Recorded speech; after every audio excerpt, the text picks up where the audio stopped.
The title of the shiur tonight is Omer and Female Martyrdom During the Crusades. And I'm excited about this because I had an epiphany over the last couple of days about a certain halacha in Shulchan Aruch that doesn't seem to make any sense at face value. And I think I've put together a little bit of a mystery, and you'll help me. You'll let me know whether you think this makes any sense or not. The bizarre halacha in Shulchan Aruch is at the end of the laws of mourning during Sfiras Omer. Siman Taf Tzadi Gimel in Shulchan Aruch deals with the laws of mourning during Sfiras Omer. And at the very end of Siman Taf Tzadi Gimel, the Mechaber writes in Sif Daled, Nahagu HaNashim Shelo La'asos Milacha MiPesach V'ad Atzeres Mishkias Achama V'elach. This is, of course, a minhag that husbands do not want their wives to know about, which is why it's been well hidden for all of these centuries. There is a minhag among women to not do any work from Pesach until Shavuos, from sunset onwards. So once the sun goes down, it's time for the wives to party, right? They don't have to do anything. No cooking, no sewing, no laundry. Also not so fast. So the poskim say that it's not for the entire nighttime that they don't have to work. It's only from Shkia until after Yadav and Ma'ariv, only during that twilight period until after Sfiras Omer. So that's the way the poskim speak it out. But the question is, what is this based on?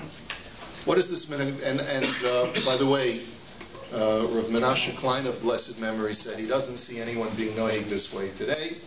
So if your wives do not have this minhag, they're in very good company. But where does this minhag come from? What is its origin? The Torah says, Matzasi kasuv minhag shelo lasos melacha mi Pesach ve'ad atzeres mishkias hachama ad shachris. So the Torah is really is what the Mechaber is quoting. Is I found it written, and the footnotes in the Torah say it's from Rabbeinu Yerucham. I had trouble finding it. That there's a minhag not to do work from Pesach until Shavuos, from sunset until Shacharis, until morning, is the way the Torah writes it. Why? Mishum Talmidei Rabbi Akiva shemesu samuch l'shkias hachama, because of the students of Rabbi Akiva who died during this period. And he said typically they died near sunset. V'nikberu achar shkias hachama, and they were buried shortly after sunset. V'haya ha'am b'teilin mimelacha. And because there were so many levayas during this period of time, so people weren't working. And because people weren't working, so that's the reason for this particular minhag. Now notice that the Torah doesn't at this point talk about women in particular. He's talking about everyone. There's a minhag because of this idea. Al kain gazru shelo lasos simcha bintayim. And that's the reason why you don't have any simcha during this period between Pesach and Shavuos. V'nohagu hanashim shelo la'asos melacha mishetishka hachama. And therefore, there is a minhag that women have to not do work from Shkia. And I'll tell you another reason, he says. Now, it's very strange, because first the Torah talks about the generic minhag not to do work in commemoration of the students of Rabbi Akiva who perished, and because there were so many levayas during this time. I mean, 24,000 or 48, no matter whatever the number is. You imagine how many levayas there are spread out over 33 days. It's staggering the number of levayas there must have been. And if all of the levayas were at around sunset time, people couldn't work anymore. There were just too many things, too many funerals to go to, sadly. So, but where does he get this? V'nohagu hanashim shelo lasos hachama mishetishkach, lasos melacha mishetishkach. All of a sudden, he puts in women. What happened to the men? That's a mystery. That's a mystery. The Torah never tells us why dafka women. All right, so maybe you'll say the men were too busy, they had to make a parnasa, so the men never accepted it, the women accepted it. All right, maybe. And then the Torah tells us another reason, which is not what's going to be the main focus of our discussion tonight, but it's important to know anyway. The Drisha has a very long commentary on this. He says, Va'od shanu sofrim ha'omer achar shkias hachama. He says, let me tell you something more. He says, you know that we count Sfira right after sunset. Uchesiv sheva shabasos timimos tihiyena milashon shavos. He says, or milashon shavos, he says that the Torah says count 7 weeks. It says sheva shabbatot. And what does the word Shabbos mean? The word Shabbos means desist from working, rest. So therefore, the counting of Sfira is associated with a stopping of work. And that's another reason for the minhag. And then he says, V'lashon shmita sheva shabbosos, uchsiv v'sofarti lecha sheva shabbosos. So, shnayim mikan shasfira kebestin, or shonim mikan, I think that's the correct girsa. So he says, furthermore, it says by Shemitah the very same language that it says by Sfira. And just like by Shemitah, you have to stop working the land, so too during Sfira you're supposed to stop working the land. It's a very difficult drasha that the Torah is making because we never find this anywhere in the Medrash, but we'll put that aside for now. And then he says, Sha'asfira kebeistin mashnas hashmita asur b'malacha af zman sfira sa'omer dahainu lachar shkiya sachama asur b'malacha. And Sfira is supposed to be something that's done just like it's done in a Beis Din, like Shemitah. And it's a little bit difficult to understand the Lashon of the Torah over here, but basically the bottom line is, just like by Shemitah we don't work, we desist from working the land, so too during Sfira, at the time when we're counting Sfira, we should not work because of its connection to Shemitah. Very relevant for a Shemitah year like we're in now. But what I want to focus on tonight is this idea that dafka the women don't work. There is no indication whatsoever for the basis of this minhag if it only applies to women. What kind of work are we talking about? Are we talking like we're talking manual labor. Shabbos? No, we're not talking about malacha Shabbos. We're talking about manual labor, like we would make reference to when talking about chol hamoed malacha. Right? So there is a very important Rishon, lives in the 13th century, Rabbi Tzidkiyahu from the family of Anavim, who wrote the Shibbolei Haleket. Even though he was from Rome, he spent a significant amount of time in Germany and France and the Rhineland. And this, I believe, will be relevant to our discussion shortly. So remember, he's living in the 13th century, in the 1200s. He says, Din Hanashim. So let's go through the Shibbolei Haleket. He says, Din Hanashim. Shenagu shalolasos melacha beleilos bein Pesach la'atzeres kol haleilos shel Sfiras Omer. He really emphasizes that this starts with women. It starts and ends with women. He says there's a minhag that women have. And by the way, one of the functions of the Shibbolei Haleket was to document minhagim of Ashkenaz. Okay? So he says this minhag that exists in Ashkenaz, that women don't work in the evenings during Sfira from Pesach to Shavuos, and he says kol haleilos, all of the nights. So it's not clear how long that is into the night. He says like this: Ma shenagu hanashim shelo lasos melacha la'achar shkiya sachama biyomim shebein Pesach la'atzeres yesh tolin hatam. So some attribute the reason lefi shebein Pesach la'atzeres meisu talmidei Rabbi Akiva karov lishkiya sachama, that the students of Rabbi Akiva died near or sort of right before sunset. By the way, that should also bother you? No. Doesn't mean that Paschul Amos, that they stopped dying on Lag BaOmer. There's different opinions as how to learn that. We had a shiur about that in previous years. Some say that they died from Pesach until Shavuos, but they only died over the course of 33 of those days. There's different ways of understanding that, yes? But the question is, of course, how do you regulate? How is death regulated by the time of day? I mean, that seems a little bit strange also, that all of the Talmidim of Rabbi Akiva died at a certain time of the day. I mean, what kind of plague was this that it only struck you, as towards sunset? Although the Gemara does say that a person's body becomes weaker as the day goes on, so who knows? But anyway, Uveshem HaReb Simcha Mishapira Zatzal, Matzasi Adayin, he says, but then he says, but we still need a little bit more explanation. Adayin Srichananu Lemodai. We still need more explanation. And I believe what he's alluding to, the Shibbolei Haleket, is to them, why dafka the women? Why dafka women? If it's to commemorate the deaths of Rabbi Akiva's Talmidim. So he says, take a look at Bebereshis Rabbah Parsha Yud Zayin. The Garsin Hasan, the Medrash says as follows: Mipnei ma hanoshim mahalchos eitzel hameis techila. That a student asked his Rebbe, he says, Rebbe, why is it that women go to visit the dead first? Why are they the first ones to the Levaya, or they're the first ones to the decedent's home? So he said back to him, Omer lahen mipnei shegarmu misa la'olam, holchos el hameis techila. He says, because women, through Chava, brought death to the world, they were the originators of death through original sin, therefore they feel a need to atone for death, and therefore they go to the home of the dead first. V'hilkach biedhen, which is not a clear word what that means, uvahen nohagos midazu zrizus. And therefore concludes the Shibbolei Haleket, or this Rebbe Simcha that he's quoting, therefore women accustom themselves in this practice with alacrity, v'niskaros, and they are rewarded. Lahodia shvachan b'chol dor vador. And this is their reward. That because the women were the first ones to partake in the burial of Rabbi Akiva's students, whenever a student would die, the women would show up first. And as a reward to them, for all future generations, for all posterity, we reward them by granting them this reprieve from work during the time when Rabbi Akiva's students died. Okay?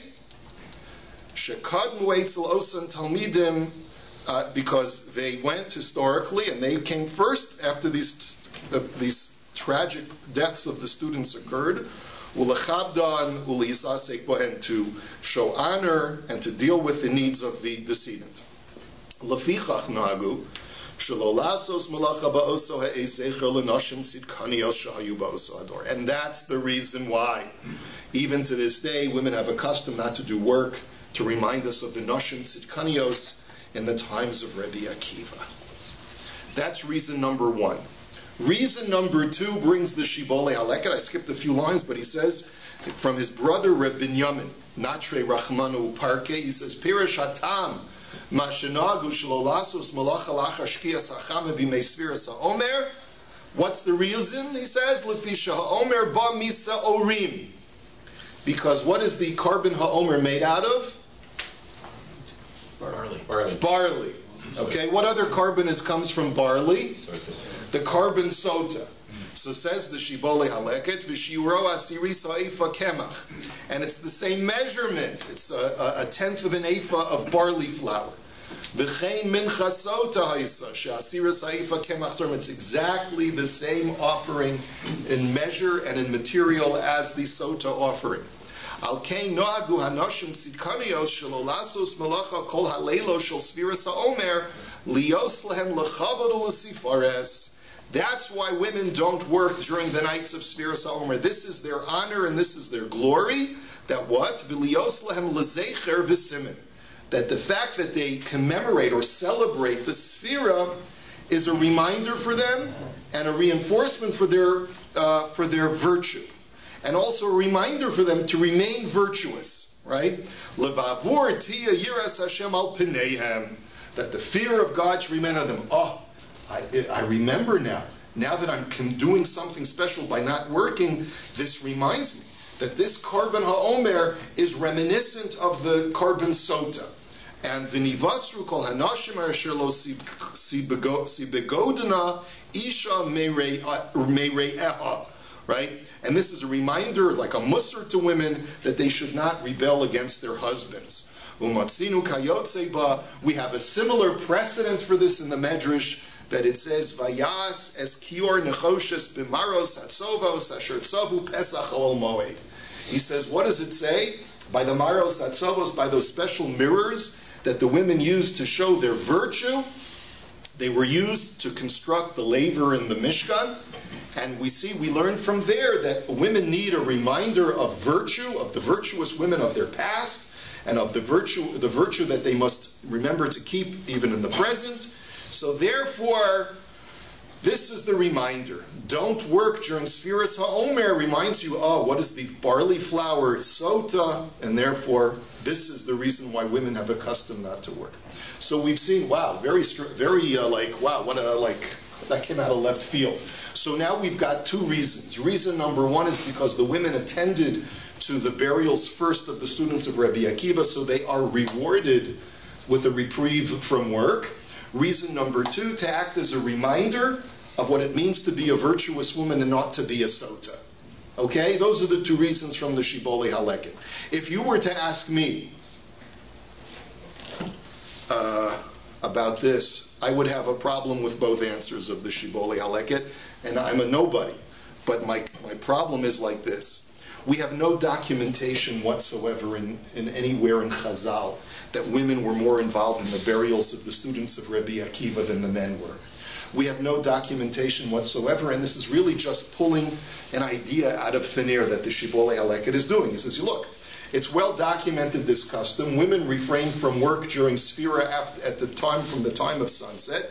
I have no idea why it is. I heard that it's because of the burials of the students of Rabbi Akiva, but why women? Must be that the women, because of this medrash shows us that women attend funerals earlier and attend to the needs of the dead more readily than the men.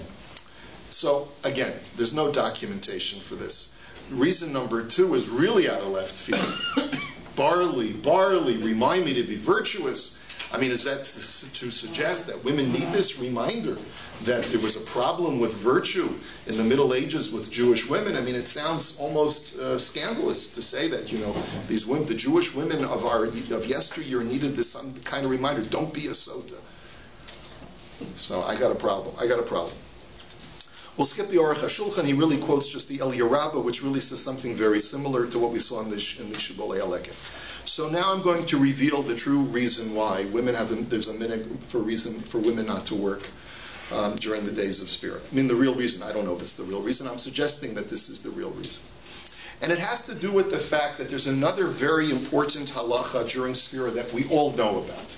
Anyone who, and I see we have a number of Bali Tefillah in the room tonight, anyone who davens for the Yama during Sphira knows that one of the most common errors to be made during the days of Sphira, if you're the Bal Musaf, what's one of the most common errors that is made? With which prayer? Avraham. What's the error, Reb Blazer? Well, the question is, do you say it or not during Sphira? Well, we know normally, let's say there's a chassan in the shul. Right. We don't say Avraham. So Rosh Chodesh Iyar.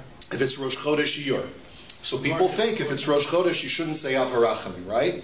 But what's the halacha? We always say Avraham on Shabbos during Sphira, no matter what else is going on. The Mashiach could be here. We would still say Avraham during Sphira. And so what is the reason for that?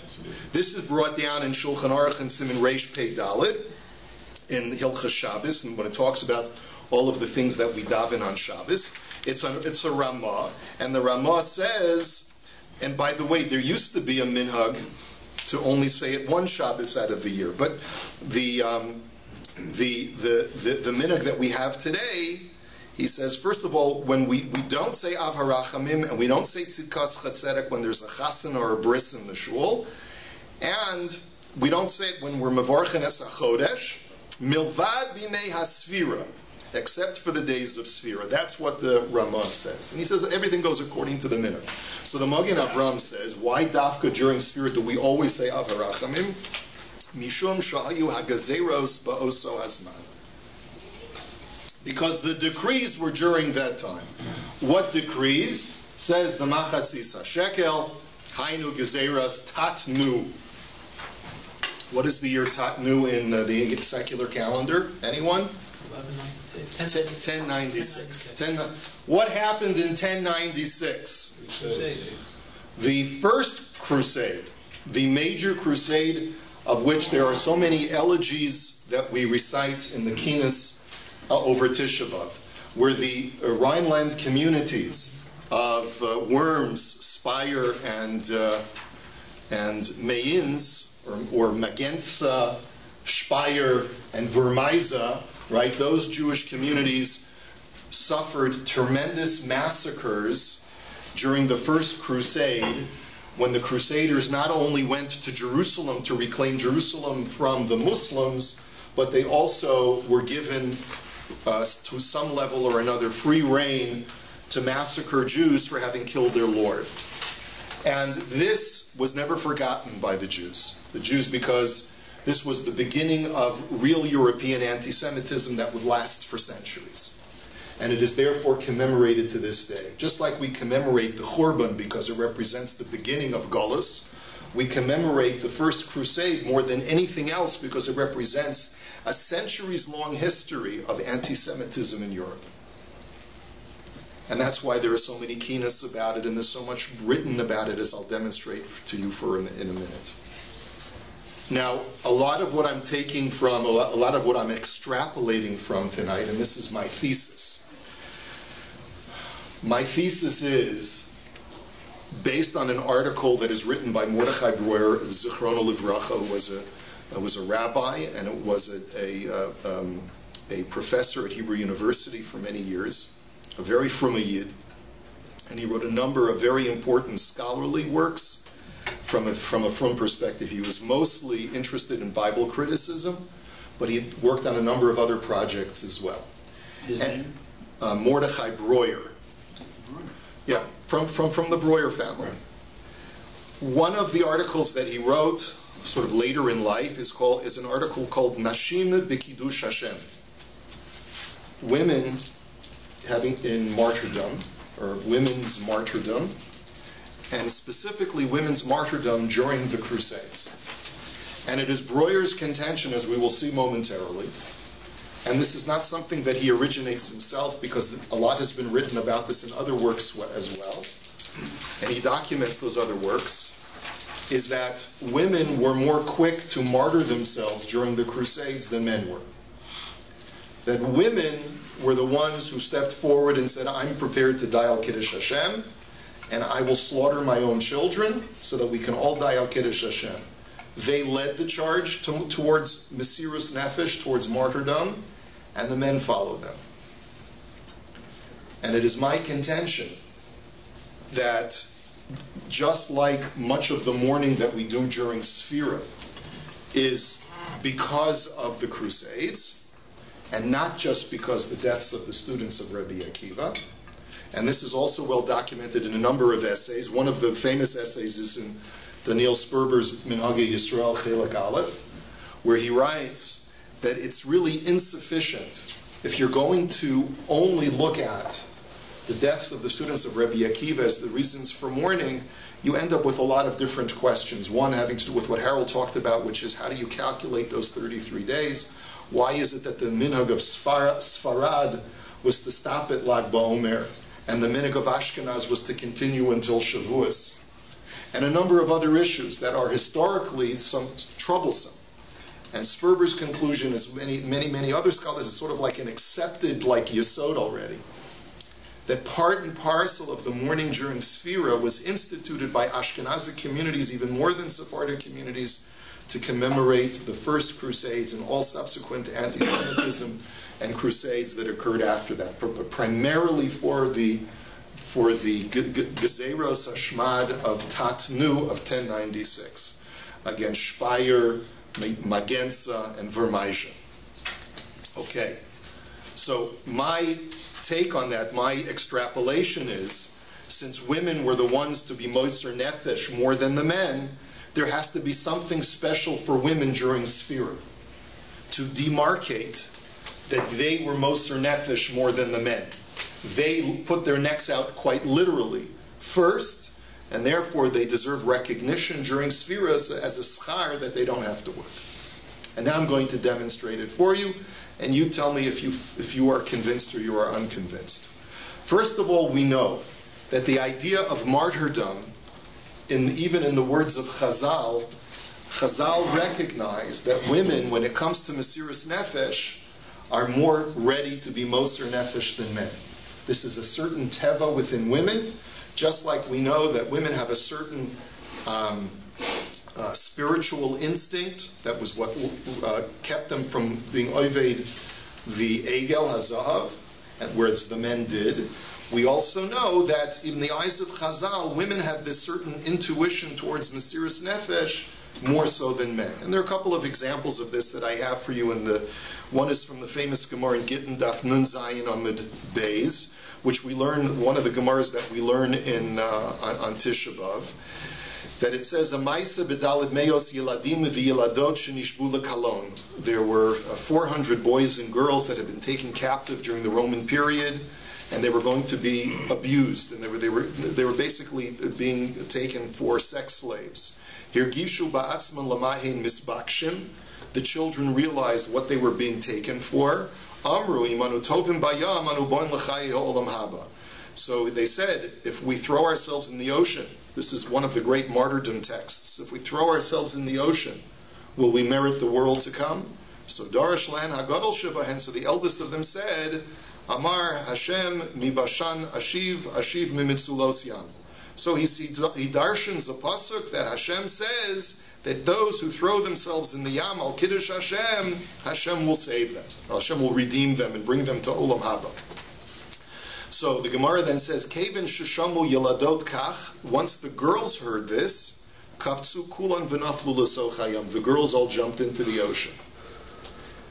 Nasu yeladim kal v'chomer be'atzman de'amru. Then the boys made a kal v'chomer, and they said, Ma halalu shedarkan lakach kach anu shem darkan lakach alachas kama v'kama afhem kavtsu l'sochayam. So the boys said the girls were going to be used for sex slaves in a normative fashion. We're going to be used for a sodomy fashion, so even more so that we should be moser nefesh. So they threw themselves into the ocean as well. So you see, this is one of the Gemaras that demonstrates that martyrdom is more instinctual among women than it is men.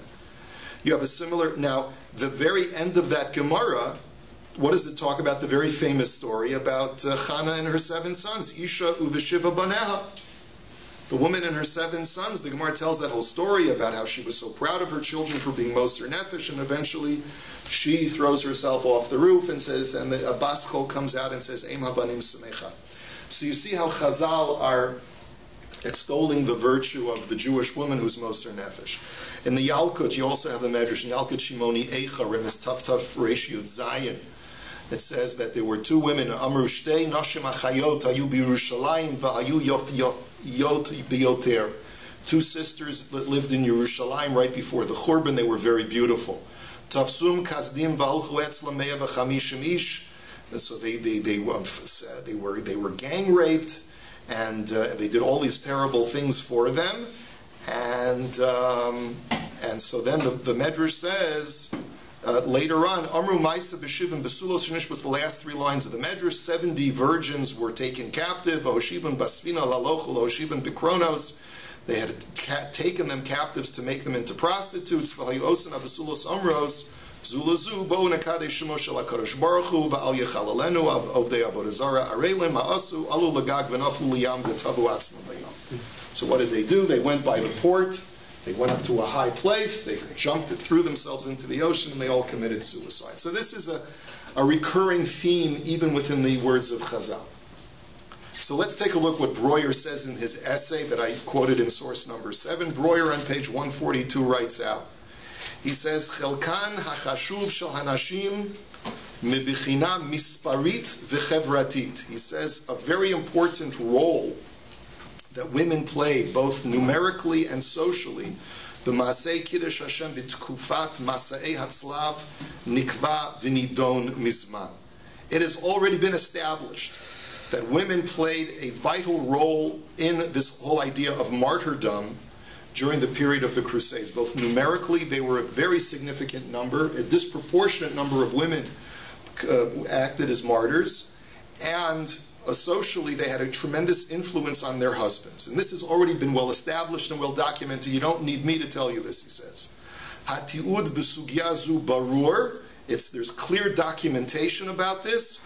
Umeforash, it's explicit. Ve'ein makom lahatil safek badavar. And we're going to see some examples of this in some of the Crusade texts, because there was a lot of documentation about, from people who lived through the Crusades, what was going on during that time. And we're going to read some of those, just a few snippets of those texts.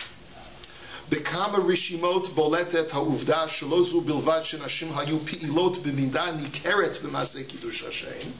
He says, not only does it become clear through these texts that women played a prominent role in martyrdom during this time, ela shahalchu birosh mikadshei Hashem, but they led the way. Uviyuchud b'maaseh hitavdut u'shchitat yiladim. And particularly when it came to the destruction and slaughtering of their own children. Hakol mitoch harada v'fachad pen yuchrechu hein v'yaldehen lihikana litviat ha'oivim sheyamiru et datam v'yitablu l'notzrut. And the primary reason for this desire to martyr themselves and their children was out of the fear that they would be forcibly converted to Christianity. And that was something that they felt could never happen.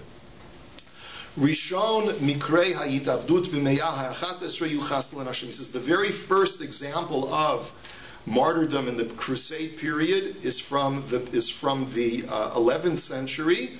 And it's the early 11th century. He says Uve'etahi, which is a reference he's documenting from a text, says Bishat Gezerat Melech Tzorfat Bishnat 1007 Ba'u Nashim Yikarot Vatechezakna Isha Biyad Reuta Vatomarna Nilchai Al Nahar V'Nitba'at Tzmeinu V'Yitchalel Shem Shemaim Al Yadeinu. A very similar story where women decide they're going to throw themselves into the ocean or the river in this case, and let not a Chilul Hashem be created.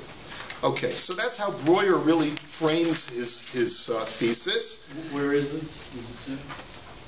Where was this text from? No, in what location? This was in Sorfat. This was in France. It's one of the earliest of the persecution. It was not considered officially a crusade because it wasn't done through the holy army of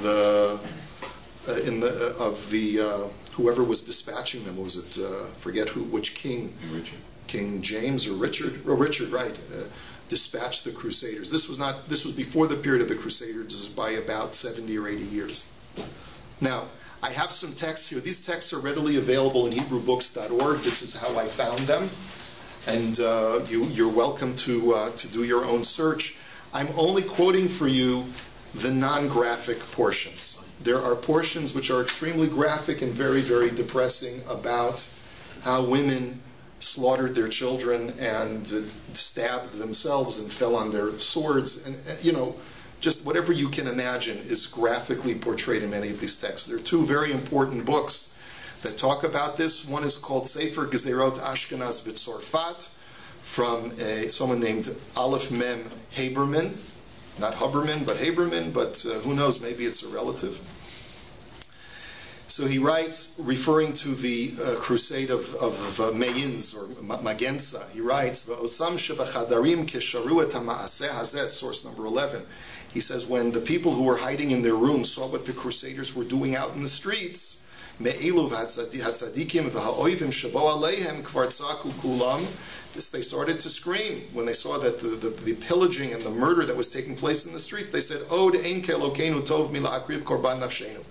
God prefers nothing more than for us to offer up our lives as a korban. V'sham chagru nashim ba'oz motneihen va'yishchatu b'neihem u'v'notehem v'gam atzman. This is from the night. What Haberman did is that he collected various different texts from the Middle Ages of people who were there and wrote down everything that they had seen during the Crusades. So one of them is named. His name is Ben Shimshon. I forget his first. Elazar Ben Shimshon. He's one of the chroniclers. There's another chronicler. There's a number of chroniclers from this period of time.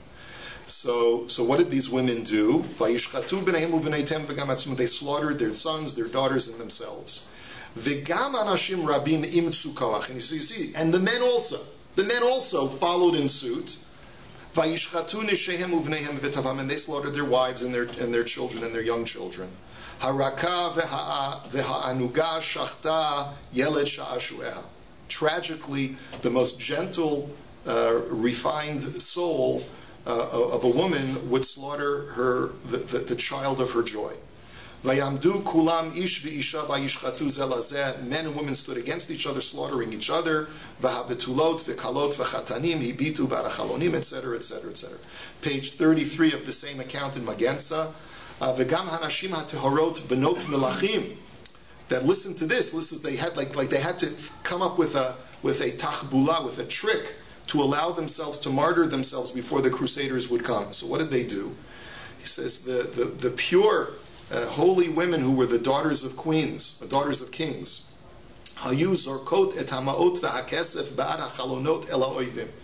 They They took coins and threw them out the windows of their homes. Why? Why did they do this? To delay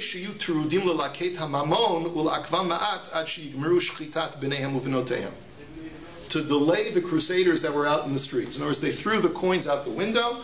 They figured the crusaders would be, hey, money. So they'd start picking up the coins. That would delay them from invading their homes and taking them captive. And this would give them time to slaughter their children. And they did this in order to fulfill the will of their Creator. You have another sefer which is later, which is not written directly by a person who lived through the Crusades, but someone whose name is Rabbi Yoseph HaKohen HaRofei, lives in the 16th century. He also documents what happened based on accounts that had come to him and on earlier manuscripts. He says, I'm going to skip for the purpose of brevity. All right, we'll just read it. He says, Ki kamu aleihem hapochazim ha'ele, Ashkenazim v'Tzarfatim hayotzim latzava. These terrible people, Germans and French, who were going out to war. This is describing the Crusades. Goy az panim, asher lo yisaf fanim lazakein v'nar lo yachon, quoting a pasuk. This was an impudent, bold nation that would show no respect for the elders and have no mercy on the young. V'yomru ninkom nikmat mishichenu me'eta Yehudim. And they said, let us take our vengeance for the death of our Lord against the Jews.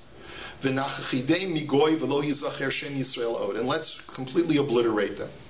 O yivcharu lahem Elohim chadashim v'yu kamanu achar neilech. Either that, we'll offer them death, or we'll offer them the opportunity to convert to our religion. Vayishmeu haYehudim asher ba'Ashkenaz et hashmua hanimhara hazot. This frightening, they hear this frightening news. Vayimas levavam vayihi lamayim. Their hearts melted into water. Ura'ada chazatam chil kayoleda. And they were filled with this great terror. Vayisu einehem hashamayma. Vayigzurut samot vayitzaku al Hashem batzar lahem. They lifted their eyes heavenward. They decreed fasts. They cried to Hashem. Vayosech ba'anan lo ma'avir tefillah. And I guess what it means, I think what it means is that their prayer was passing away like a passing cloud. In other words, it was ineffectual.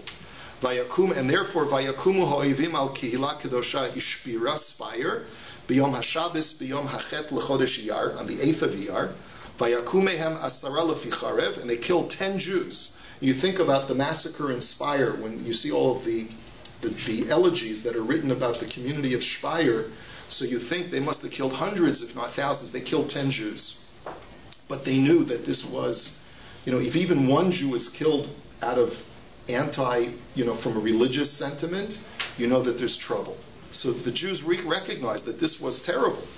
And they killed him on the 8th day of Iyar, Vayakumehem asara lefichar v'lashermenu l'shuv me'acharei Hashem, because they refused to abandon God. V'sham isha chasida v'tivchar mavet mechaim. One of the martyrs was a woman. She chose death over life. V'tikach et ha'ma'achelet lishchot et atzma. And she took the knife to slaughter herself. Me'ana gam hi lahamir et kvoda b'lo yo'il. V'tihi ha'rishona la'shochtim v'la'nishchatim. She refused to convert and to turn away from her religion to a false religion. She was therefore the first of the slaughterers and the slaughtered. Vatomer chelki Hashem al kein ochilo. She said, my portion is with God, and I will place my hope only with Him. So you see, the narrative focuses on the woman. Even when there's only 10 people, they choose the woman as the one they want to focus on. Okay, okay. So let us go now back to Breuer. Okay, let's go back to Breuer's essay. Now the question is, what is it about women that makes them more inclined to martyr themselves? Okay, so Breuer is bothered by this, and he actually quotes a Meshumad who lived in the early 16th, late 15th, early 16th century, by the name of Victor von Karbon. Victor von Karbon was originally a rabbi, and at some point in the middle of his life, he converted to Catholicism and became a priest. Okay? And he wrote a lot about Jews because he was very knowledgeable. And he was one of course, one of the greatest weapons that the Catholic Church had at the time against the Jews. What century? This is late 15th, early 16th century. Victor von Karben, C-A-R-B-E-N.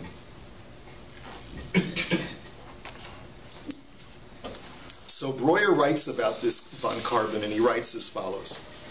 He says, "V'shema pa'alu hanashim b'kiddush Hashem al pi hash'arato shel hamumar ben hame'ah ha-15, Victor von Karben."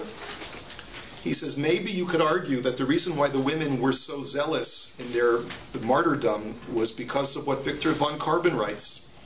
Source number 13. He says, "Mumur ze yada al mikoman hamerkazi shel hanashim b'masei kiddush Hashem." Von Karben was familiar with this legend, or with this account, that women were very prominent in the Mesiras Nefesh during the Crusades. V'hispir zos biritzonan lefatzot et atzman al ma'amadan hanachot bedat ha'yehudit u'bechevra ha'yehudit. And his thesis was that they did this in order to compensate for their second-class status within the Jewish community. In other words, because women, it was viewed that women were inferior as Jews, as people, they felt a greater need to compensate and show, no, we are of great value. And therefore, to demonstrate that, they were Moser Nefesh first. Hesper zehu anachronisti b'muvhak. What do those words mean? He says, what von Karben writes is anachronistic. Clearly anachronistic. In other words, he is relating to the women of the Jewish community of what he saw in his own day, but it's clearly not true. And why? How do we know it's not true? He says, "Shekein nirim hadvarim shemamad hanashim bechevra hayudit bifrat uve'Europa bichlal b'me'ah ha-11 haya gavoa be'harbei mishia b'me'ah ha-15." He says, because the status of women, not only in Europe, but throughout the world, was of a much higher status in the 11th century than it was in the 15th century. He says, by the time we get to the 15th century, women are pushed aside and are treated like dirt. But it wasn't always that way. In the 11th century, women were put on a pedestal.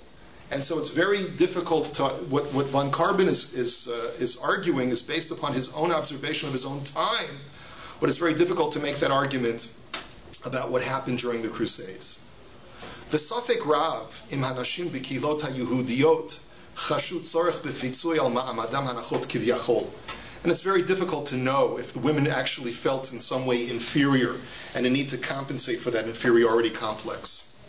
So, but then he goes on and he says, and just skip to the next line, he says, Yesh midah rabba yoter shel svirut b'remez acher b'divrei hamumar von Karben. He says, but there is another argument to be made which is much more logical as to why women were more likely to martyr themselves during the Crusades than men. Hu shi'er shahanashim chashvu ki me'achar sheinan chayavot b'mitzvat milah. He says, he argues that because women realize that they don't have a mitzvah of bris milah, harei shehachmaratan b'kiyum mitzvat kiddush Hashem ta'aleh l'ratzon lifnei Hashem.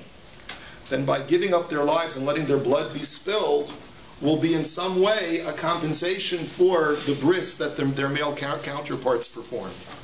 And the act of Kiddush Hashem would be considered for them as if they fulfilled the mitzvah of bris milah. He says that's not so far-fetched, he says. Although, I don't know. I mean, who am I to argue with Breuer? It seems pretty far-fetched to me. But he argues, he says, Shekain kayemet omnam b'mekorot smichus parshios ben mila leben kiddush Hashem. There are many, many mamorei chazal who equate the act of bris milah to an act of mesiras nefesh or kiddush Hashem. One is voluntary, one is not. Well, there have been times when people have given up their lives having a bris. The famous story in the Gemara about the Roman who, realizing the error of his ways, is being taken to be executed because he converts to Judaism, but he says, I will not allow myself to be executed uncircumcised, and he gives himself a bris on his way to the execution. So there's a lot of imagery in Chazal about bris milah and mesiras nefesh. So he says perhaps that's another argument that could be made. But later in the article, he gives what he feels, and to me it's the most cogent argument. And he writes this really in his summary at the very end of the essay.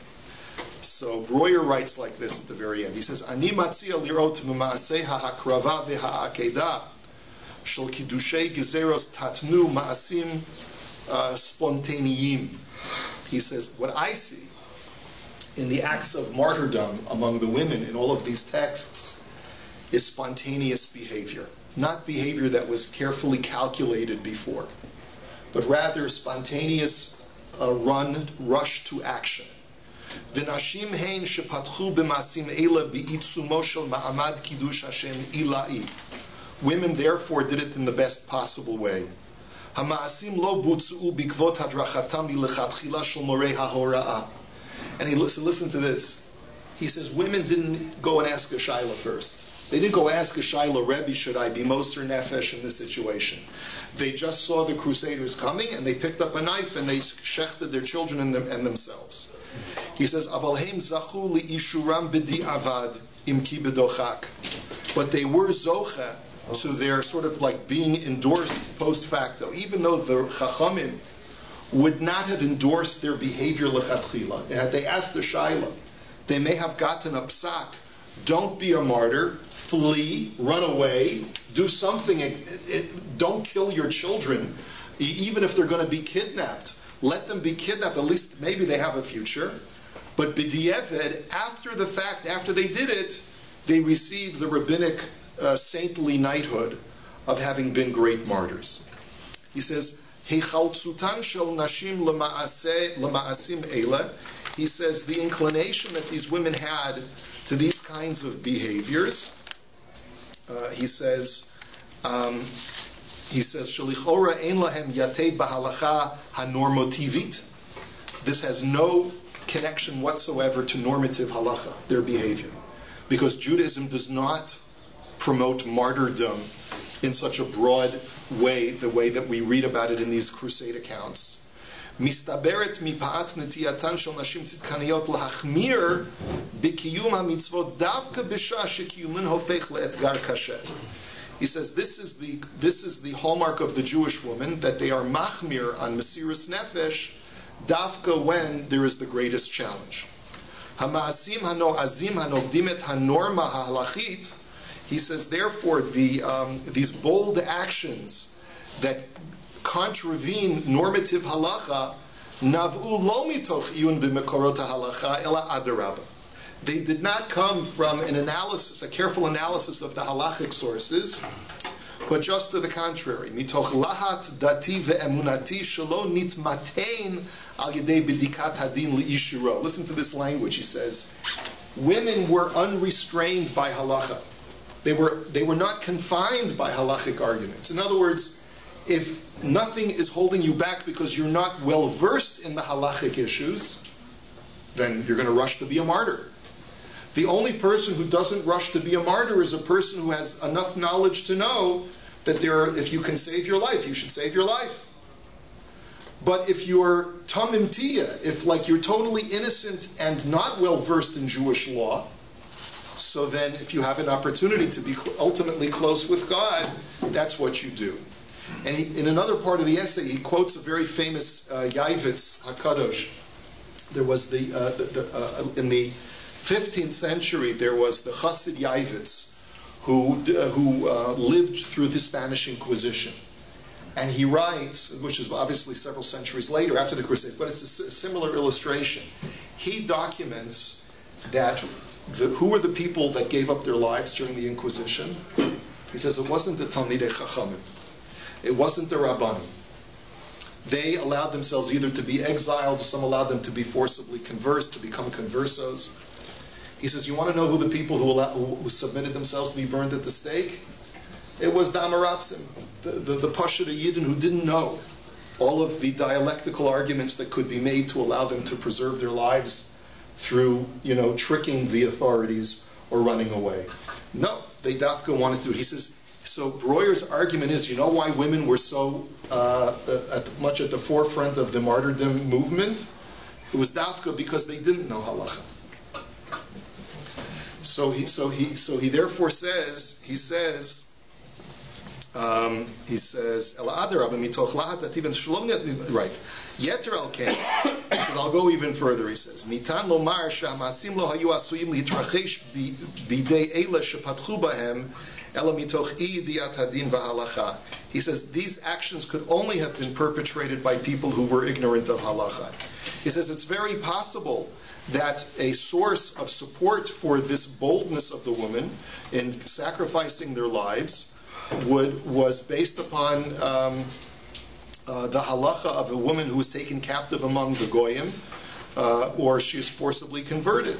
Al pi din asura isha kazot leba'ala u'v'yichud kasha hayamatzavan shel neshei kohanim.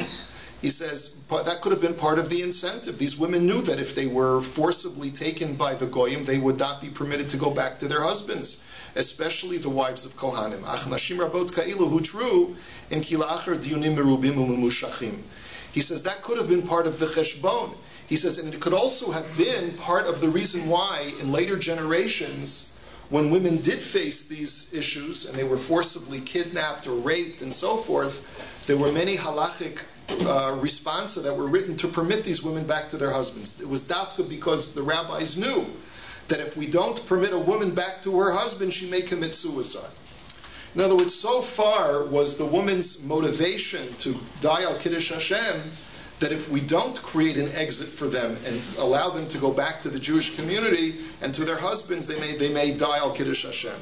Chazal hifligu bishvachan shel nashim tzidkaniyot v'he'elu al neis et ma'asehen beha'adarat hadat ve'hamitzvot.